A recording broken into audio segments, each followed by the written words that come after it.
The letter V is powerful and shows up often when studying Virgo. For the unaware, Virgo means virgin or maiden in Latin. Virginity, however, didn't always mean what it does today. These days, a virgin is someone who hasn't had sex, but an older understanding meant unmarried or unwed. Virginity, in a mythological and symbolic context, is routinely connected to the concept of virgin birth. From Mars to Mithras, a number of deities and gods were born of a virgin. There's also traditions that support the idea of a virgin universe. The basic belief is that an original feminine essence created the first masculine energy by way of a virgin birth. Up until that point, having a partner wasn't even a possibility, because no such partner existed. There's also a handful of stories about ancient gods and goddesses masturbating life into existence. In the scientific world, virgin birth is known as parthenogenesis, which derives from Greek and means virgin creation. Believe it or not, this is a real phenomenon in nature among some reptiles, fish, birds, and insects. Take it for what it's worth, but there's also been a number of women throughout history who have claimed to have conceived children without intercourse. The shape of the letter V is reminiscent of a vagina, of which there's a powerful feminine connection to. I think it's interesting that two V's make a W, which gives us words like water and woman. Womb comes to mind as well, and it's within the womb's moist, dark environment where human life is created.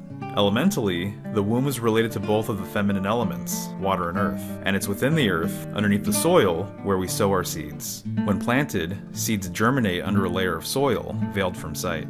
A similar metaphor is at play with an expecting mother. The parallels between woman and earth is on full display in Virgo, which not only corresponds to the element of earth, but is also linked to the concept of harvest. Virgo is often seen holding wheat, and is connected with corn for this reason. V is for veil. The veil has long been associated with Virgo and the feminine, while the one who unveils is seen as masculine. The power of the veil is in its ability to conceal and reveal. The purpose of veiling the bride is so they can be ceremoniously unveiled by a patriarchal figure, which represents the symbolic end of her virginity. I would argue that the veil's most important metaphor, however, has everything to do with spiritual insights and inner revelations. This is beautifully encoded in the Hermit card, which corresponds with Virgo. The lesson has to do with understanding your own power and divinity, which is veiled behind illusions. The greatest of these illusions, in my opinion, come from the lies you tell yourself, which distorts reality and prevents inner peace. As the old adage goes, know yourself and you'll know the universe. Returning to your authentic self is the first and final step in reviving your godhood. And in beautiful timing, I was reminded of a quote that comes from the Gospel of Thomas.